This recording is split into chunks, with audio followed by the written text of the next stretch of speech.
नमस्कार मंडळी. काय मग संडे स्पेशल काय चालू आहे?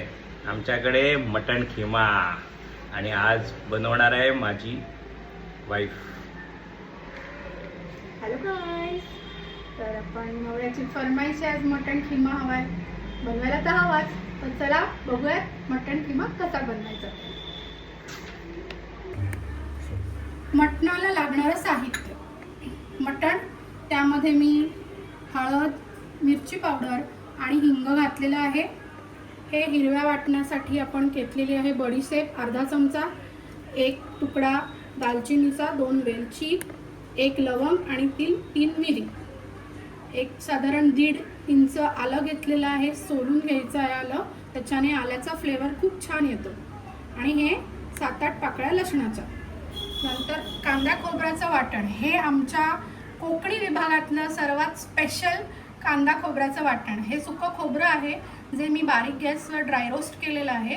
आणि हा कांदा आहे तो मी डायरेक्ट अख्खाच्या अख्खा ठेचून रोस्ट केलेला आहे डायरेक्ट गॅसवर. हे साधारण 2 ते 3 कांदे आहेत बारीक चिरलेले. त्याच्यानंतर तमालपत्र, परत बडीशेप, लवंग आणि मिरी हे फोडणीसाठी, आणि दही. आता आपण वाटणं करून घेऊयात.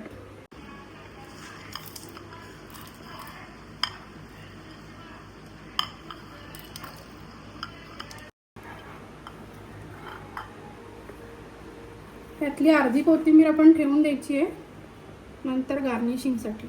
जास्त कोथिंबीर घेतली तर वाटण काळं होतं, मटण काळं दिसतं. आता कांदा खोबऱ्याचं वाटण्यासाठी आपण कांदा, 1 वेलची आणि सुकं खोबरं जे आहे ते मिक्सरला लावून त्याचं वाटण करून घेऊया.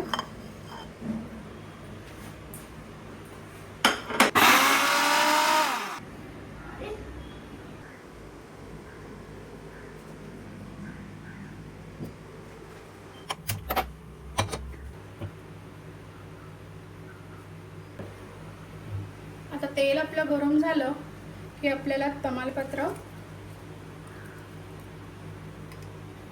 टाकायचे. तमालपत्र मी असे कट करून घेतलेले, त्याचा फ्लेवर छान उतरतो. लवंग, कढीपत्ता, लवंग, वेलची, आपलं लवंग आणि मिरी, बडीशेप हे आपण टाकून छान गॅस मिडियम ठेवायचा आहे. त्याचे फ्लेवर्स छान, त्याचा वास सुगंध दरवळला पाहिजे, हे घालायचं.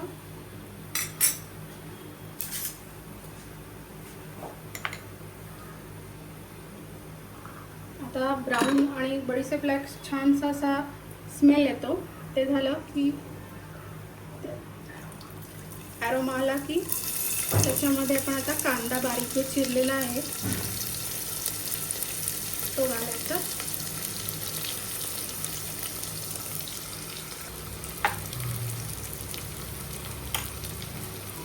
कांदा घालून झाल्यानंतर थोडासा गॅस मोठा करायचा आणि कांदा छान तेलामध्ये आता आपल्याला परतून घ्यायचा.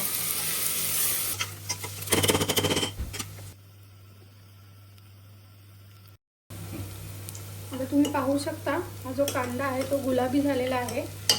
आणि ह्या गुलाबी कांद्यामध्ये आता आपण वाटण घालायचं आहे. 1 चमचा वाटण मी ऑलरेडी इथे खिम्यामध्ये वेगळं काढलेलं आहे, त्याला मी मॅरिनेट करेन तोपर्यंत. आणि मी वाटण जे आहे ते कांद्यामध्ये घालते.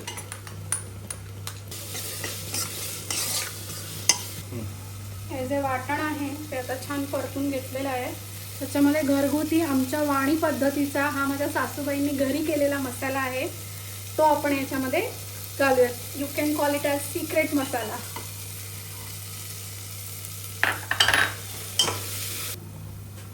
आता सुंदर असा अरोमा येत आहे याला.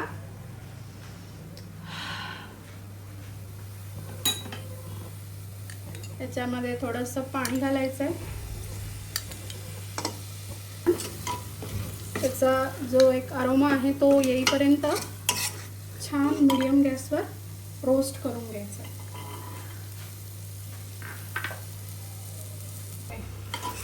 आता ह्याच्यामध्ये मी थोडंसं पाणी घातलंय, पाव कप.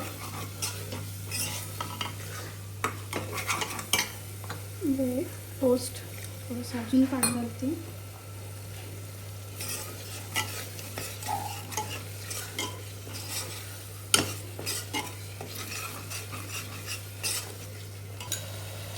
आता छान अरोमा आणि तेल सुटलेलं आहे वाटणाला. आता आपण ह्याच्यामध्ये दही घालूयात.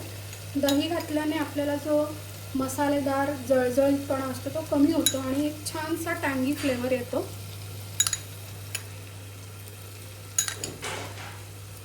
आणि दही आपण घालून ते छानपैकी परतून द्यायचे. आता गॅस स्लो करायचा, नाही तर दही फाटण्याची शक्यता असते. तुम्ही पाहू शकता ग्रेव्हीला एक सुंदरसा असा रंग आलेला आहे. आता तुम्ही पाहू शकता हा जो मसाला आहे तो छान परतलेला आहे. साधारण 10 ते 15 मिनटं मी मीडियम फ्लेमवर तो स्टर करत होते. आता त्याचं तेल सुटू लागलेलं आहे. आता हीच वेळ आहे जेव्हा आपण त्याच्यामध्ये हे जो खिमा आहे तो त्याच्यात घालणार आहोत. आणि एक टिप, खिमा घातल्यानंतर पाणी मिनिमम टाकायचं, कारण की मटणाला स्वतःचं पाणी खूप सुटतं. आता खिमा एकदम ग्रेव्ही न राहता त्याचं एकदम लिक्विड ग्रेव्ही होईल. आपल्याला सेमी लिक्विड ग्रेव्ही ठेवायची असते खिम्याची.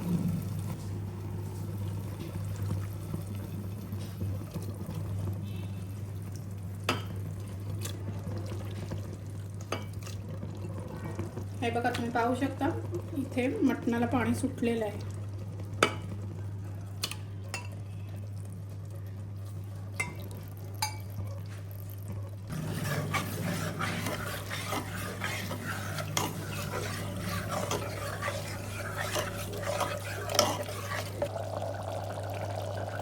खिमा घालून आपल्याला साधारण 5 मिनटं झालेले आहेत. मीडियम गॅसवर आपण स्टर करून बॉईल येणाऱ्या ठेवलेले.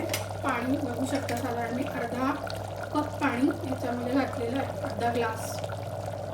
आता आपण कुकरच्या शिट्या घेऊया. शिट्या घेताना सुद्धा बारीक गॅसवर पहिले 5 मिनिट्स ठेवायचे, नंतर मीडियम गॅसवर 4 to 5 शिट्या घ्यायच्या.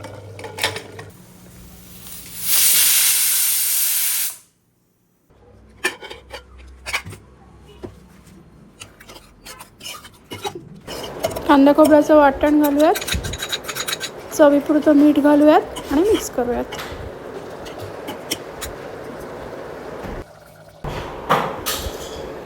मटण खिमा खायला रेडी.